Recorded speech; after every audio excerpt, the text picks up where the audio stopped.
Welcome back guys, BJ the Brave here, and today I'm bringing you another deck guide, and this time we're going to go for the Eldar, or the Aeldari as we like to refer to them in Warpforge. So this deck that I'd like to talk about today is a deck that a top player called Demos has been running. He's been running really successfully. I think he peaked at top 5 on ladder.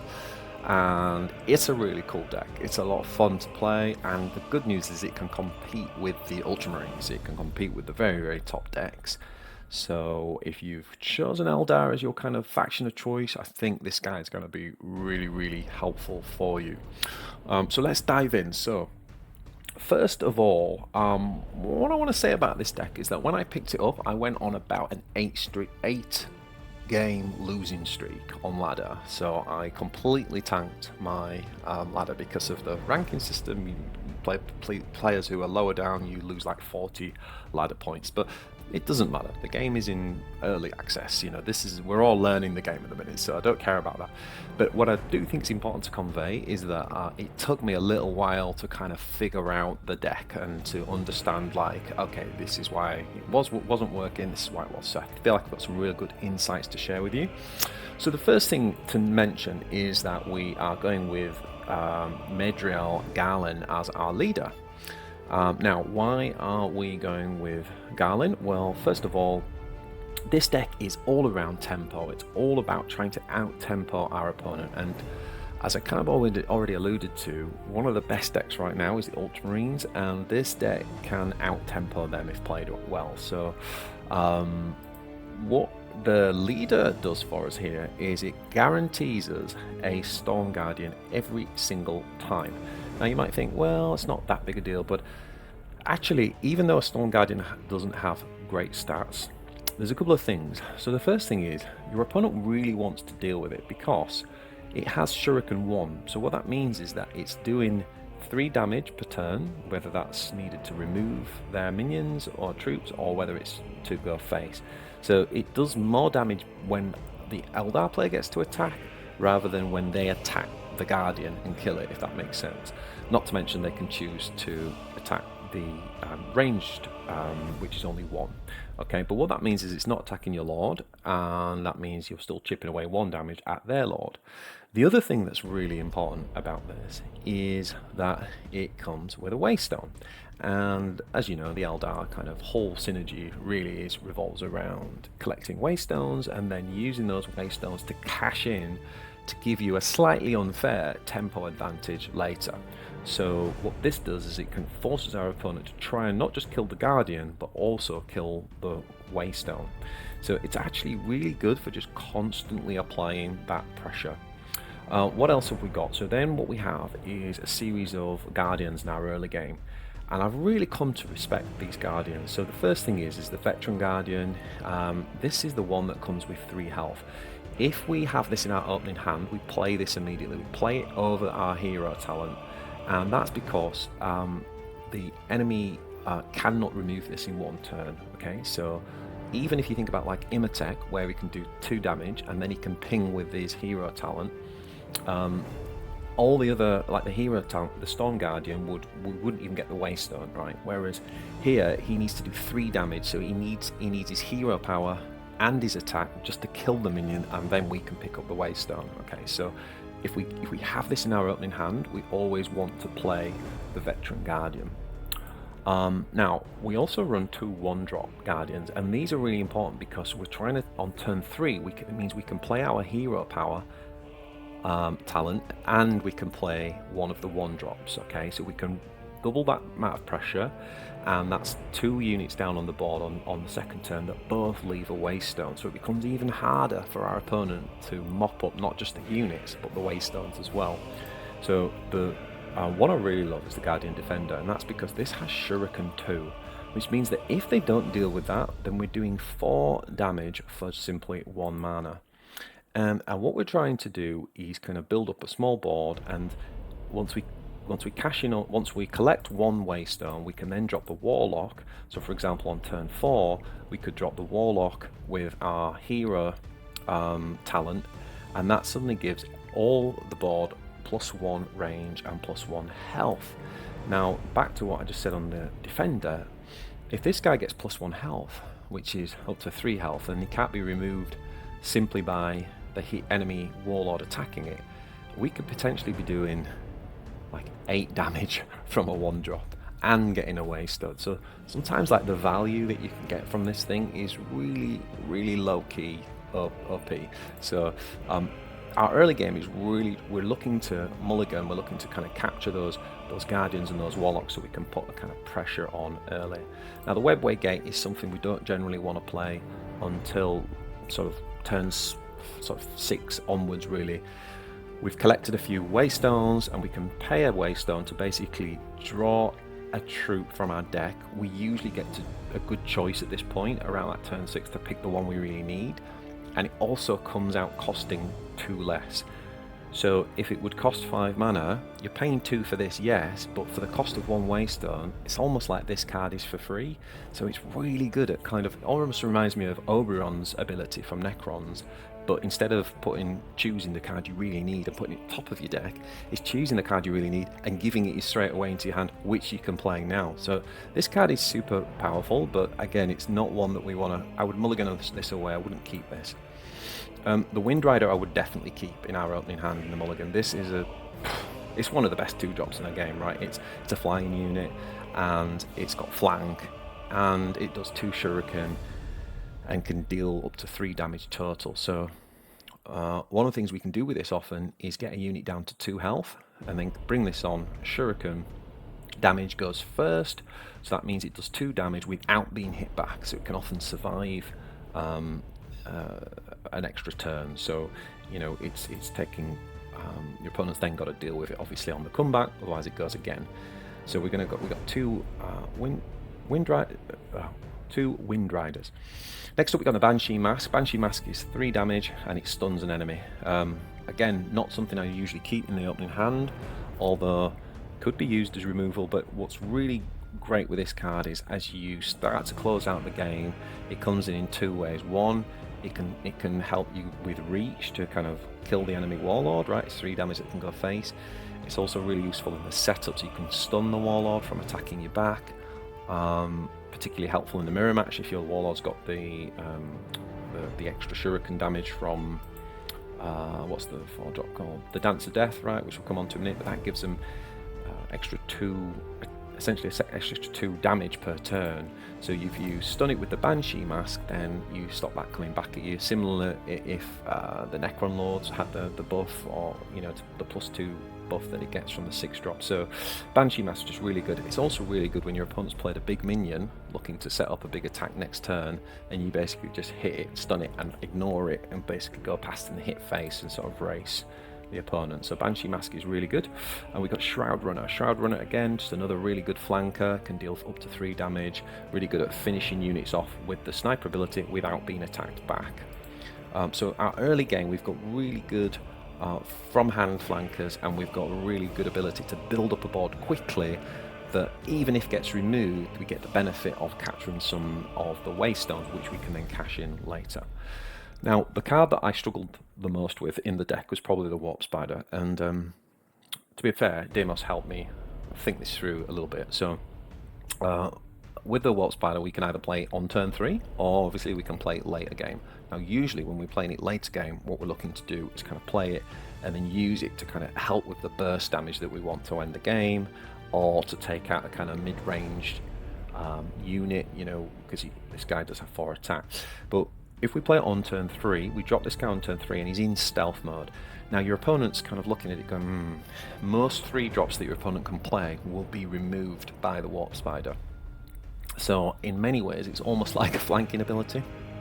So what sometimes players will do is they won't play a unit down on the board on turn 3, which means that you can attack face with this, putting in 4 damage.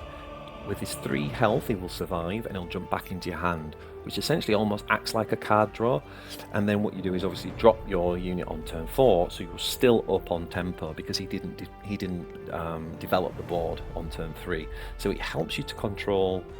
It helps you to maintain tempo, essentially, does the Warp Spider. It's a very cool card, but it does take you a bit of getting your head around. Sometimes it's correct to not attack with it, but that's where often when it's like hidden behind, if it's hidden behind like a vanguard unit, and you really want to kind of maintain a threat from a board presence point of view. But most of the time, like I said, that turn 3 tempo play is really good with the Warp Spider if you don't have the kind of Guardian setup.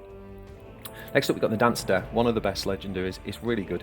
It gives +2 Shuriken to a friendly unit. You pretty much always put this on Galen, on your Lord, and that means instead of doing 2 damage, it does 4 damage, but more importantly what it means is that you can get a unit down to, say, 2 health, and then you can attack with Galen, and Galen's Shuriken damage will kill the unit off without Galen actually needing to attack and therefore being hit back. So Galen essentially gets to like kill something for free, doesn't actually get hit or lose any damage on the trade. It's super powerful, and it's a really high level move.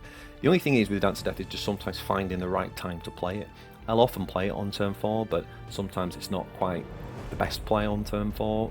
You know, you might need Banshee or you might need something else, so that's the only thing you've kind of got to figure out. Eldritch Storm, just fantastic.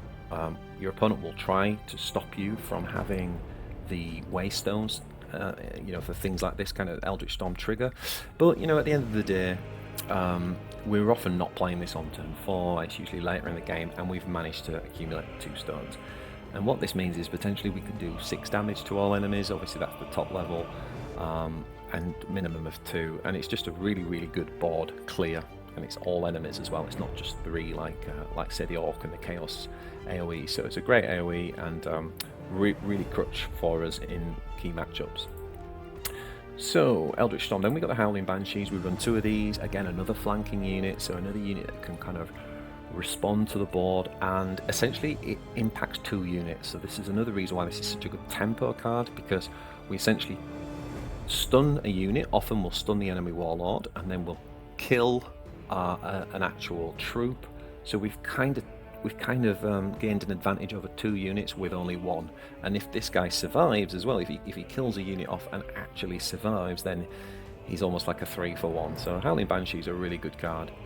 Next up, we've got Nuadu Fireheart, really good legendary, definitely like A tier if not S tier legendary. The Eldar probably have the best overall collection of legendaries, so I really like this guy.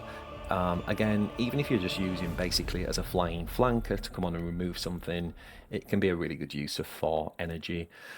But we can get really greedy, we can do some super good things, obviously playing in between 2 units, 2 troops, attacking first with Fireheart, making sure that Fireheart survives, and then making those 2 troops immune for a turn so that they can trade off the board without being killed. That can lead to a huge tempo swing in our favour, so it's a super powerful card, and it's definitely one of the cards you need to try to master with this deck in terms of the timing and the positioning.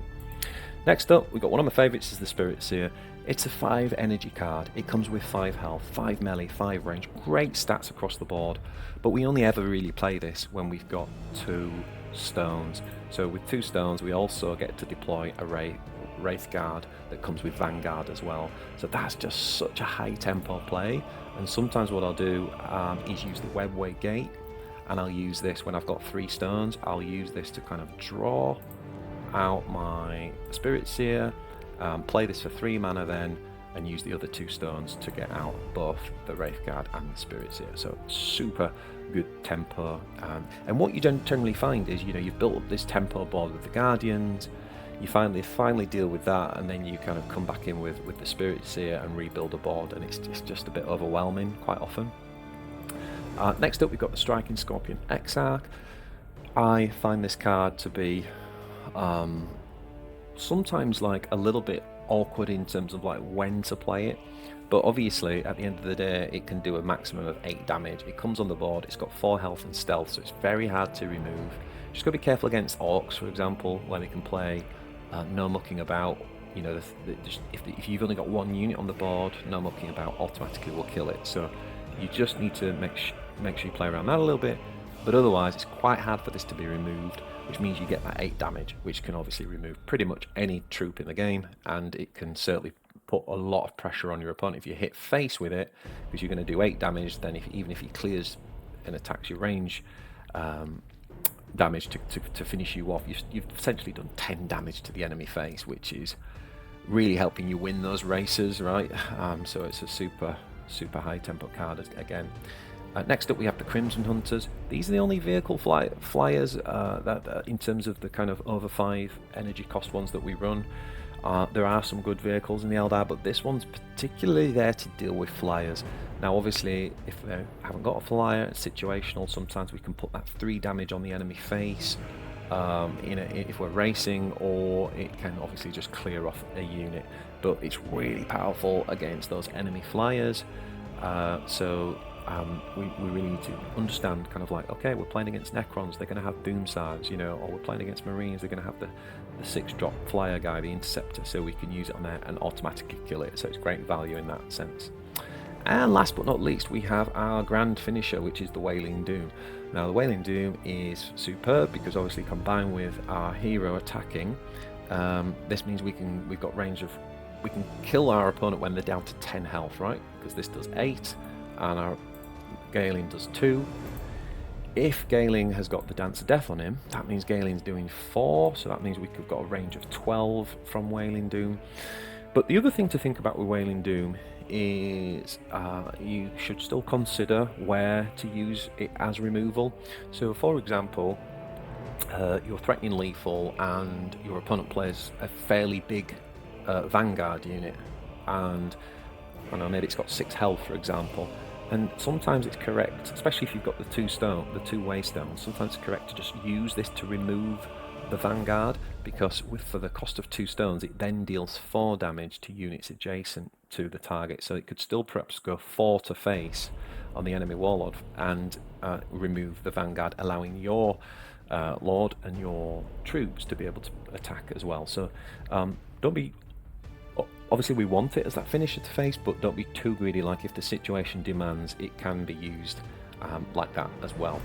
So there we have it, guys. So we're trying to build up a really fast board early on with our Guardians and our Warp Spider, collect some of the stones so that we can then spend them on obviously either AoE clear if we need, but also the Spirit Seer or the Warlocks to kind of buff our board.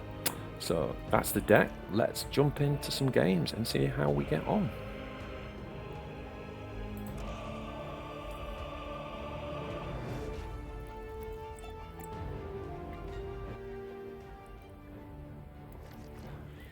Oh, we've got a bad one. We've got a bad one here.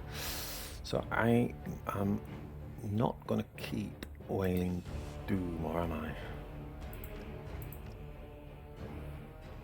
I think if we were going second, I would keep Wailing Doom. Oh, I'm so tempted. Chaos get big, don't they? We keep Wailing Doom. I think if we were going second, I would keep it. But I think going first, it's not correct to keep it. Not the best hand, to be honest.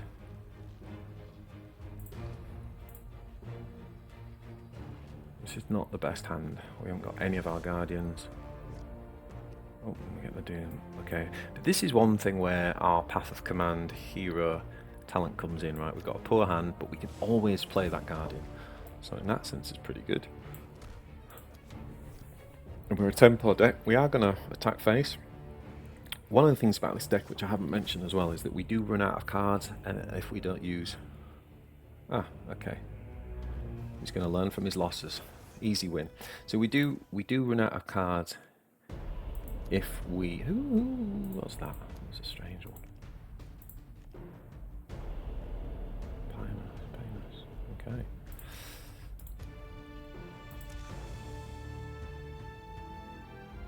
Yeah, sorry, so one of the things that can happen is we can run out of cards. It's one of the weaknesses of this deck, and that's why using the hero talent quite frequently enables us to really get the value out of that and kind of maximize the use on the... Okay, so in this game...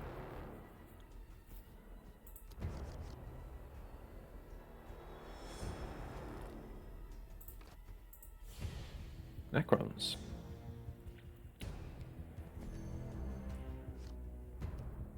So yeah, generally we look for our 1 and 2 drops and our legendary cards.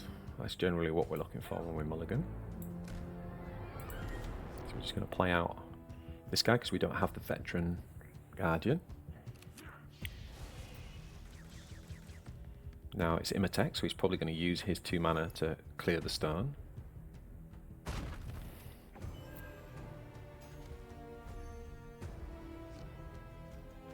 Okay, we don't have a better option, so we're going to keep going with the same tactic.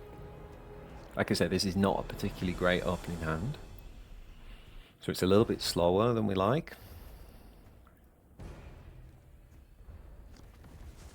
Okay, but because he develops, he now can't remove the stone. Oh yes, he can, because he went second and he had the special card. Okay.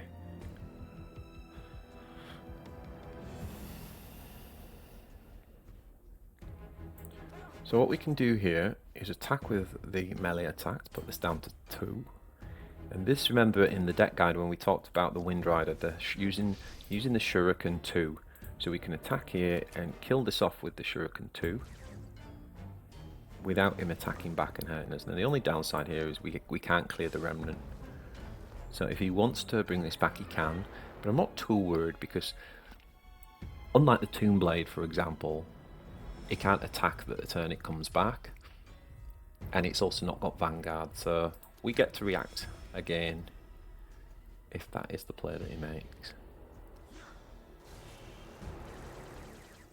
This thing also has 3 health. It's such a good 2-drop. Like, it's just forced his whole turn, has it?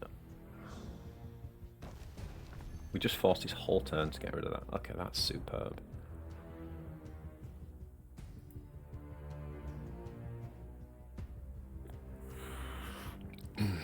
Obviously, the choices here. We're never going to develop this or this. We could use this here to draw something. But what are we looking for, really? So I think actually this is not a bad turn to develop our Scorpion. And also for us to guarantee a stone and get a stone bagged. This doesn't give him anything to attack us back with.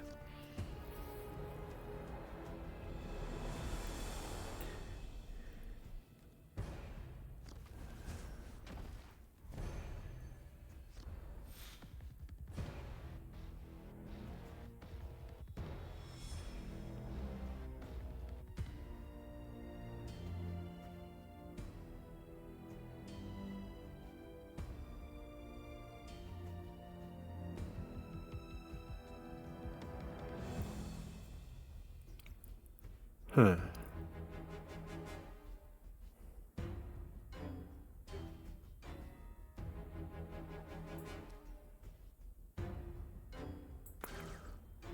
So there is a way. Wait.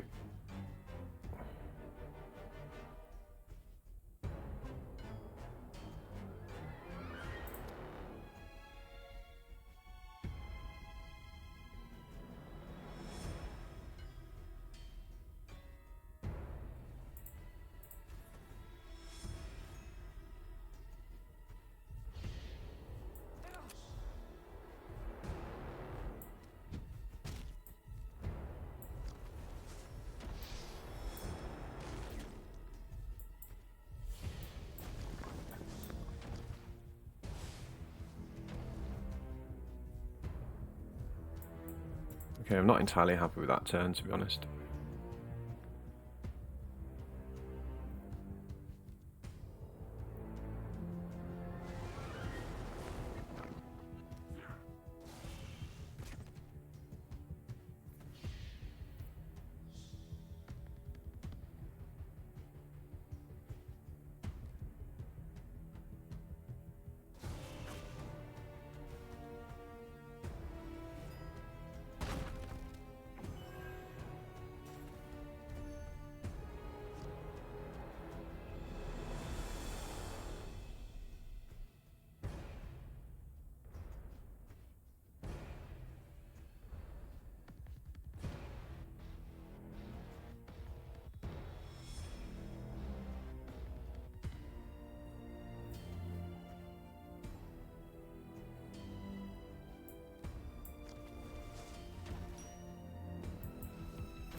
Lich Guard's a real problem. I think we messed up on the Exarch turn, to be honest.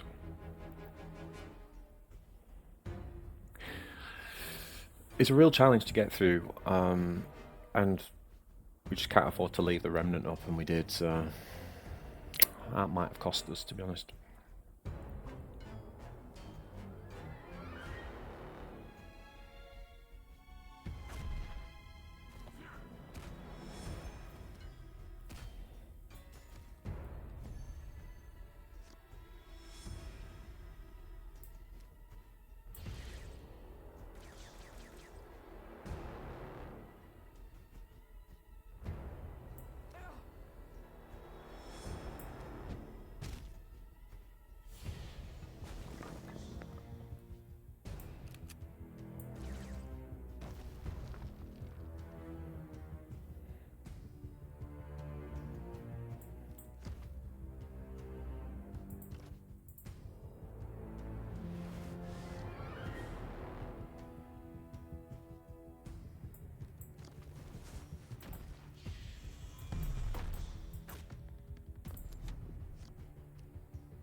That Lich Guard really slowed us down.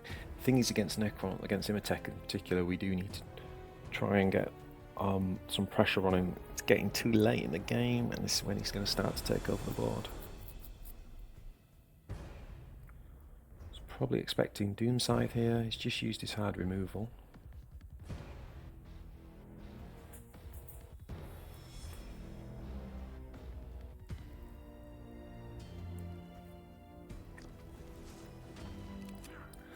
Not again.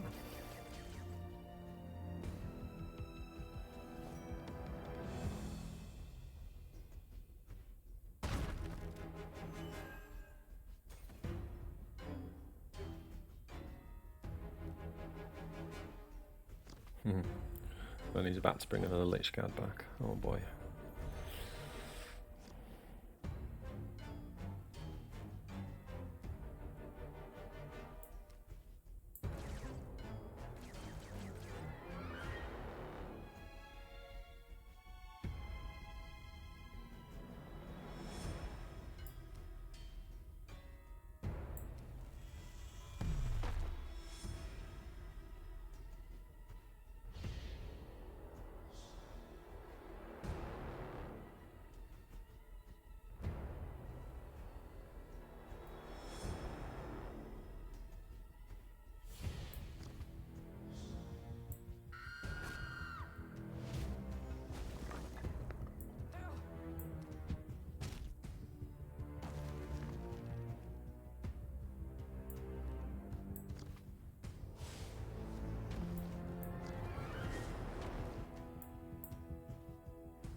I think this is the turn where he's going to start AoEing us. Okay, he's using the second hard removal.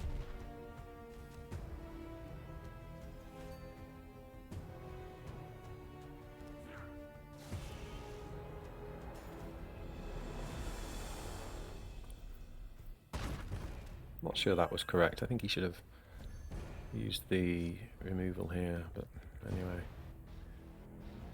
Okay, so now we can develop this, which is good.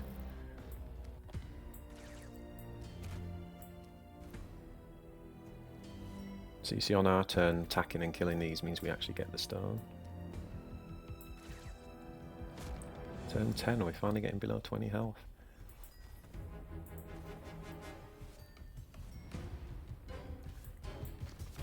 See, what we really wanted is 3 stones so we could develop the Warlock here.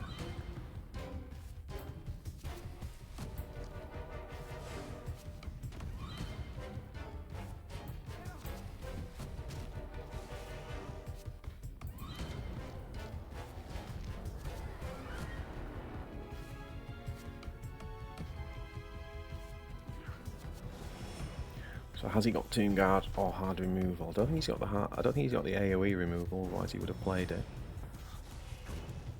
So what we're worried about is Tomb Guard. Okay.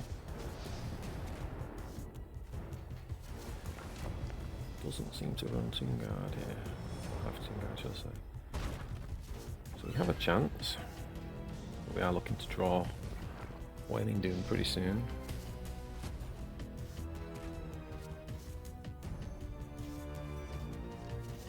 Okay, so that's good for the Warlock. So this is definitely a Banshee turn.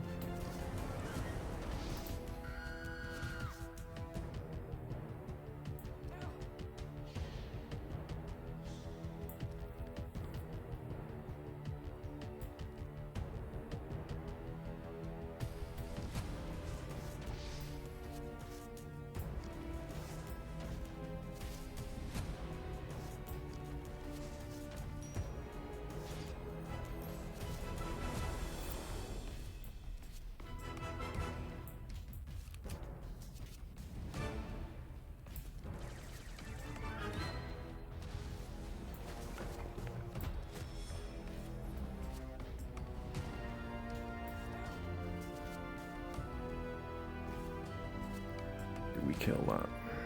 I think we have to.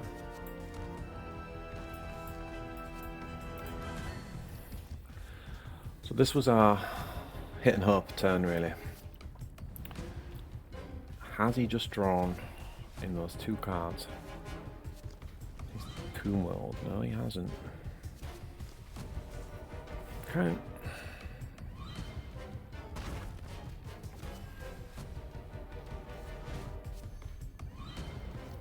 Okay, that's not too bad actually.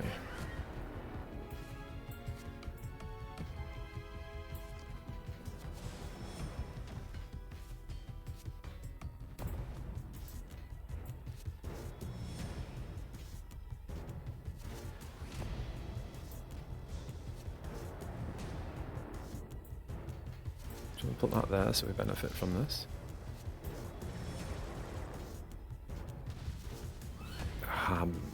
Nah, don't think I should have done it that way actually. I think I may have messed that up a little bit.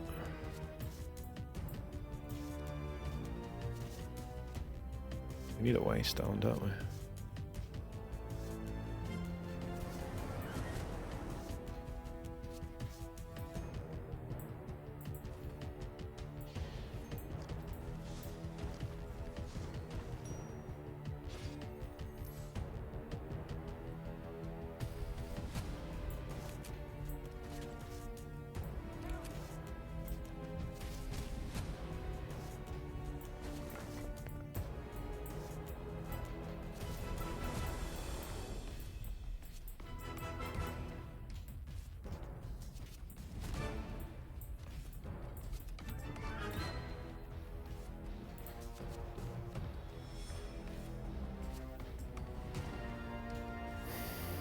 Well, you either have the AoE or you don't.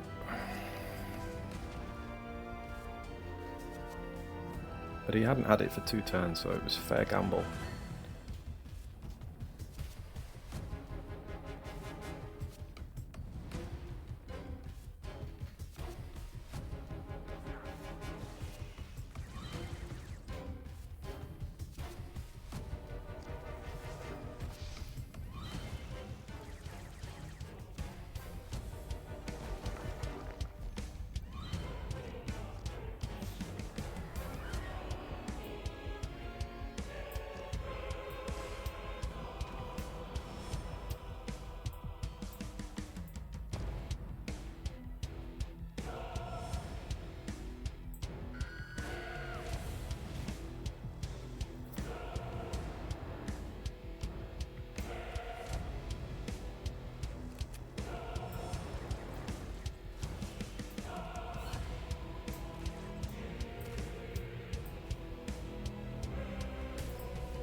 Got him.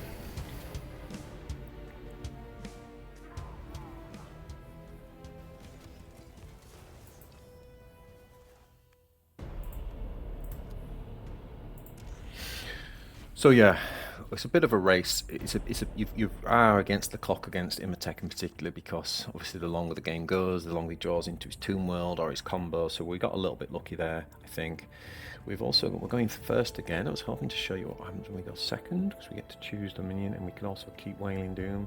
But I think here we're not going to keep that. I think we are going to keep. Are we going to keep Storm? Storm's really good against Eldar.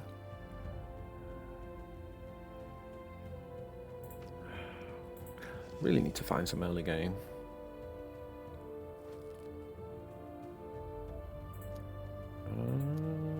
Yeah, we'll take one extra energy just because we have got a 1-drop in hand. So this means starting with 3 mana we can actually play our hero power and a 1-drop. So I think that's worth it.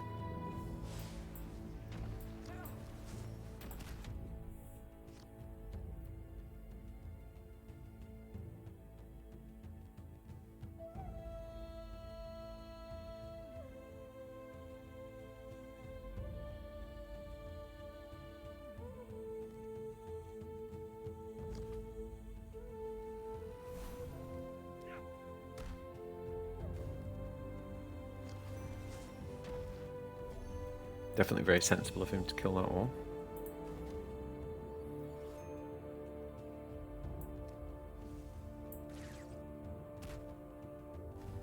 So we get the trade because we're attacking. This is the thing with Guardians, right? When we attack, we get the Shuriken benefit, so it's such a huge advantage.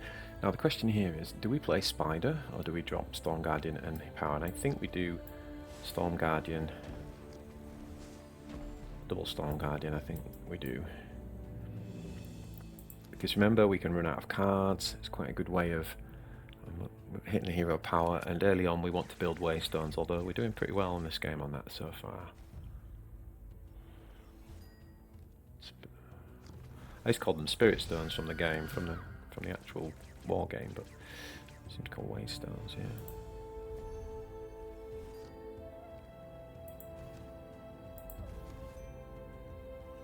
So 5 mana this turn, so I think what we can do is develop this. And just use our talent again for another Storm Guardian. Killed that fairly nicely. Our Lord can't attack this turn, but that's okay. Okay, so we're sitting in control of the board. He does get a stone here because our Lord couldn't attack. But we have 4 Waystones in the bank. Oh, no, they are Spirit Stones. They're called Waste. It says Waystone there. When this unit dies, it leaves behind a Spirit Stone. Okay, so the Waystone leaves behind a Spirit Stone. Right, okay. Just get my terminology correct there.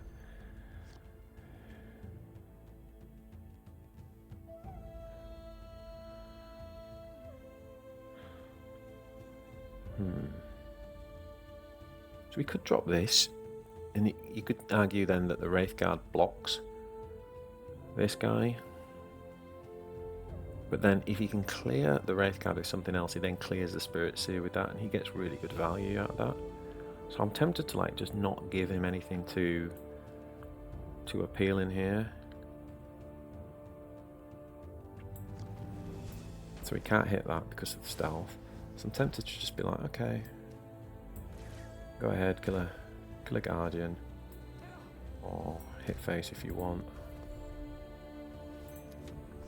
I'm not sure if that's correct.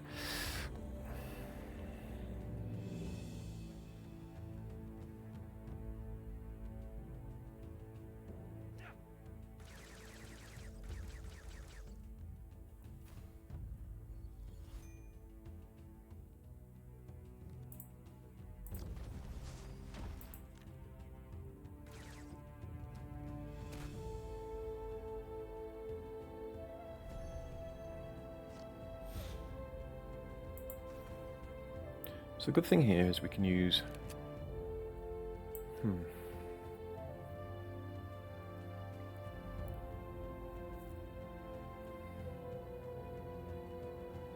Do we want to use Fireheart to kill that though? Probably do, right?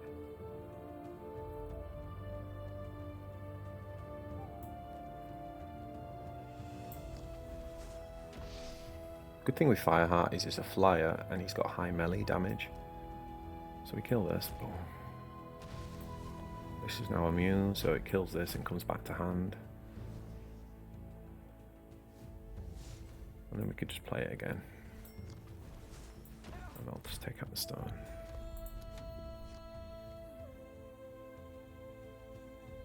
So you see here we've got a small hand, and we're really using the combination of the Warp Spider to keep regenerating essentially a free card from getting the spider again, and using the hero talent whilst keeping up tempo.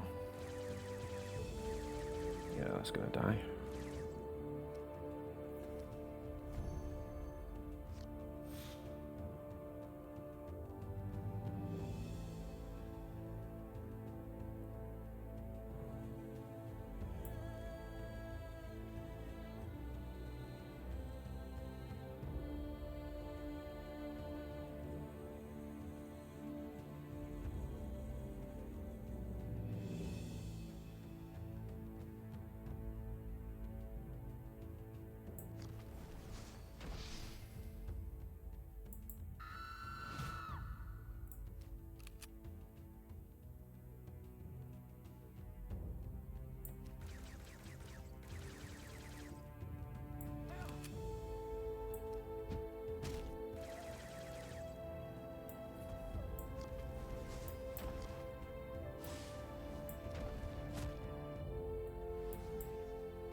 Okay, nice. I'll actually take the storm there. It's not a particularly effective one either because we've done a good job at killing off his stones.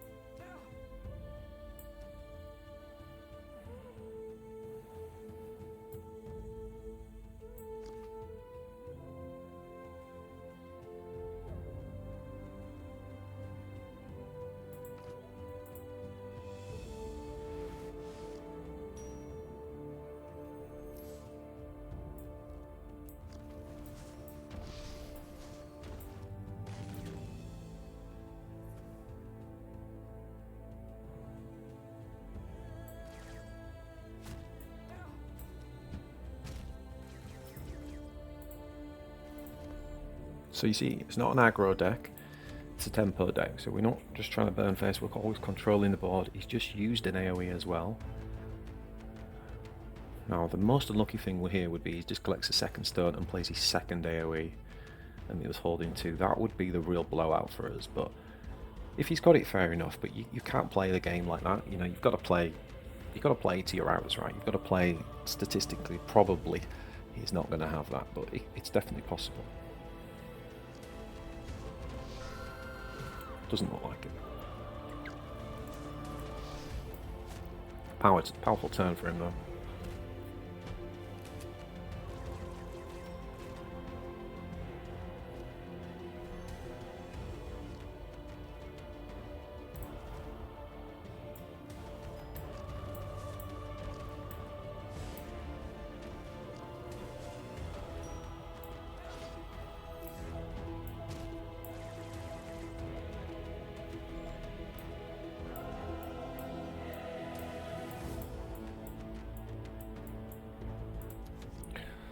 So if that's Wailing Doom, we lose.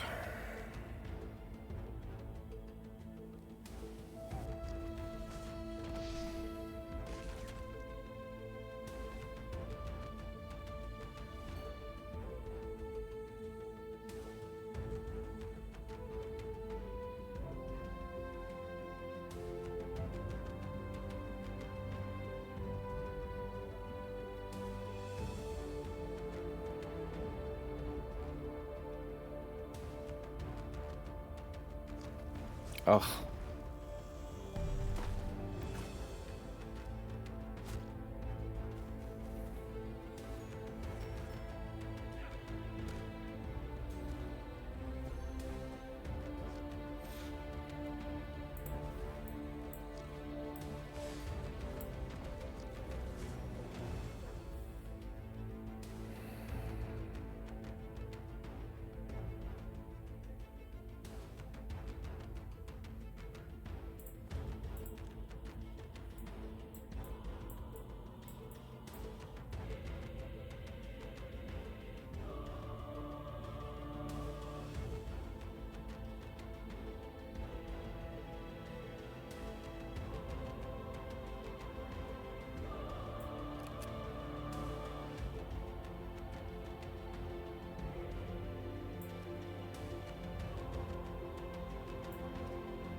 Oh, this is so annoying.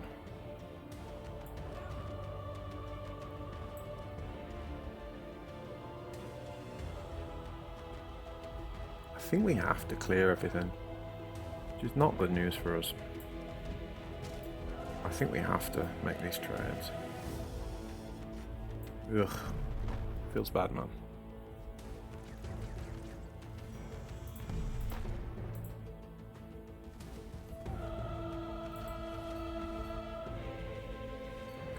Yeah. The alternative was to kill the Viper and then go in and hope he had nothing from hand. I think we just lost the game there, yeah.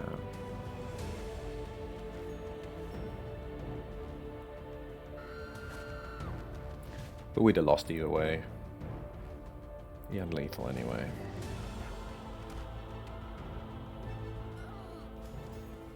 A cloud script error? What's a cloud script error?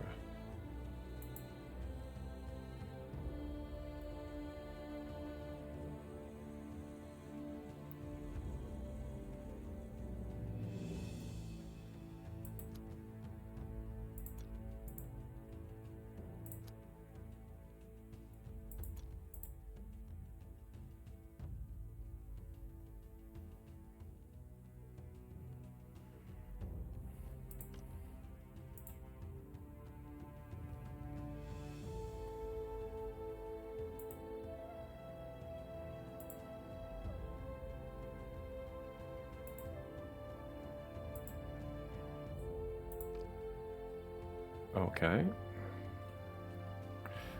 That's a new one.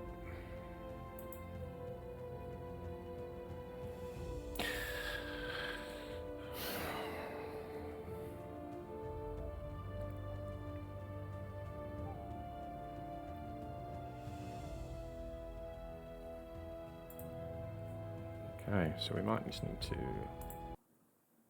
come out and reboot the game a second.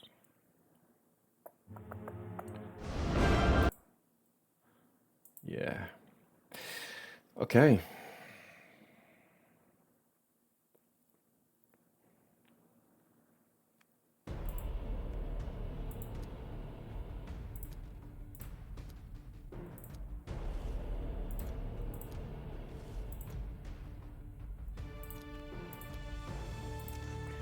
So, let's play another one.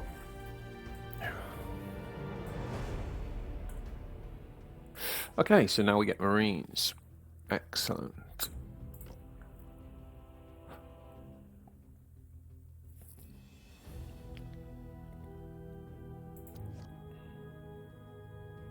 We've gone first every time.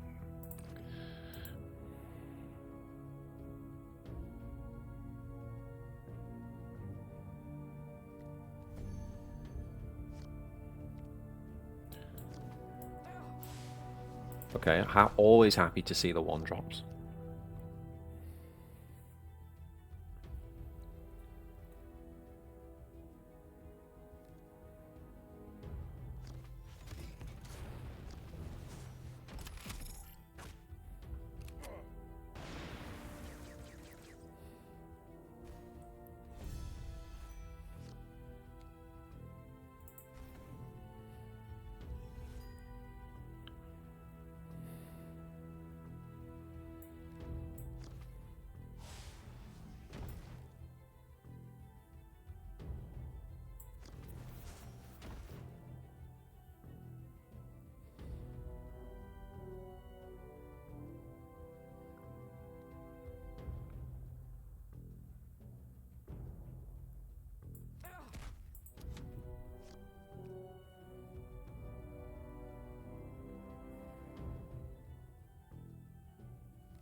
really do with some of our flanking units right about now.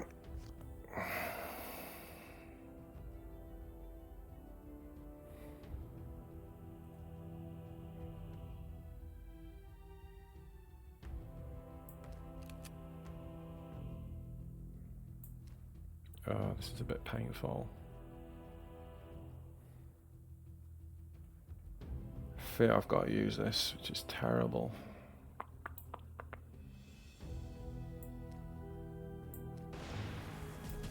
The only other way is doing this, but then we really wanted to save this for his flyer. We've had very bad draws in this game.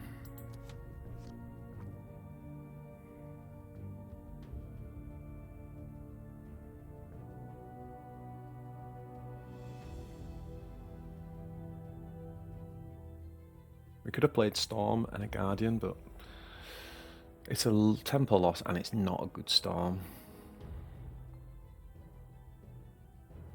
We really want to save Storm for, say, after Angels of Death. Something like that.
Okay, so what this allows us to do is set this up. Do we want to attack? I don't think we do.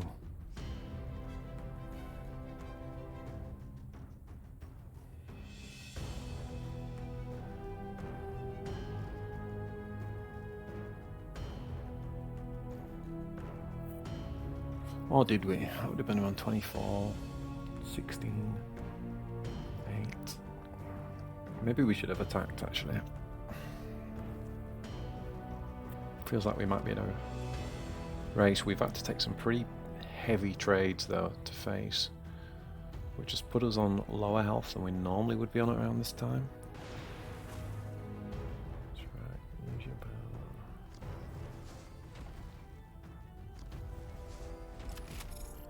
That's fine.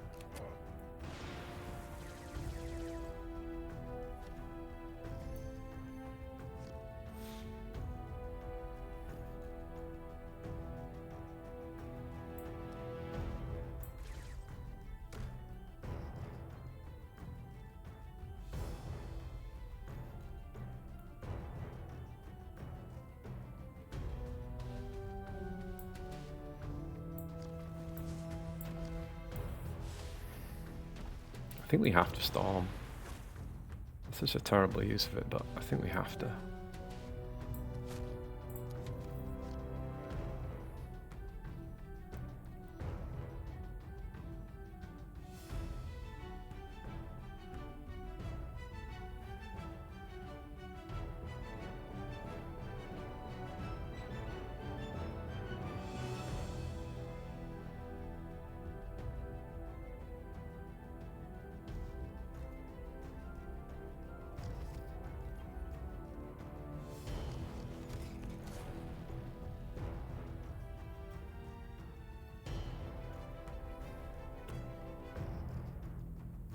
Interceptor?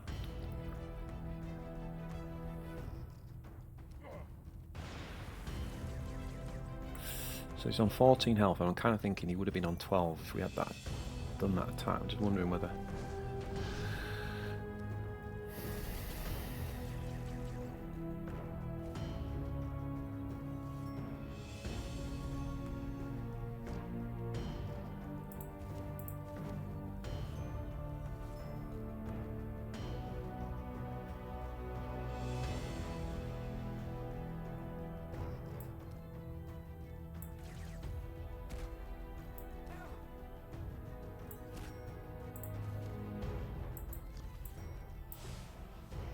Okay. If he has it, he wins. If he doesn't, we win. You could also be running Humanity Shield here. The problem in this game is we had a pretty bad draw, so we had to take some horrible trades with our hero. It's just put us on lower health than we probably would be normally at this stage.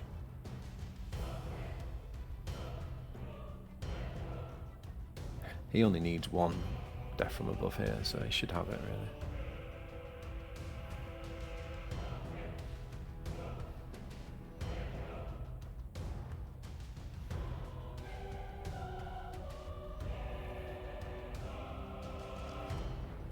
He should definitely have it now.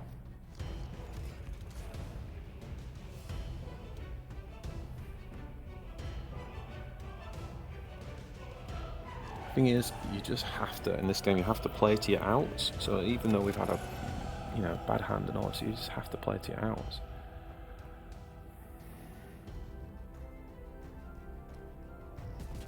He should have cleared that. He should have cleared this, because then he could stop me from clearing his Vanguard unit. I think that was a misplay. Ah, he still has his Lord. Okay, it wasn't a misplay.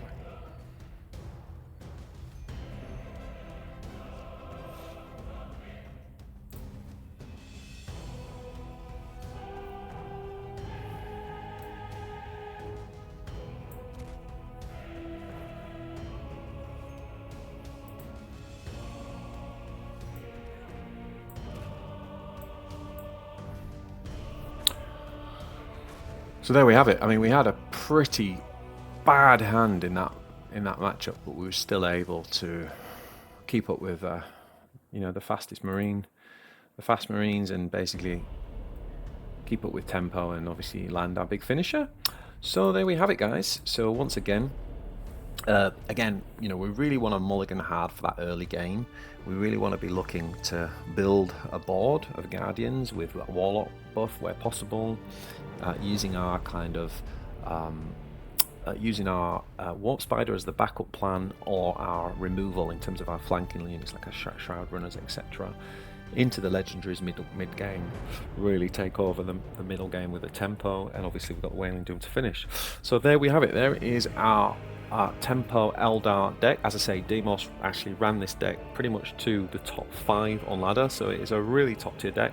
Encourage you to go out there and give it a shot. If you like this video, if you like this type of content, there's deck guides, etc., or you've got any other things you think you'd love to see covered, just let me know in the comments below. And please hit, if you haven't done so already, hit that like button, hit subscribe to the channel so you get notified when future videos are coming. Thanks very much. Always appreciate the support, guys. Until next time, take it easy.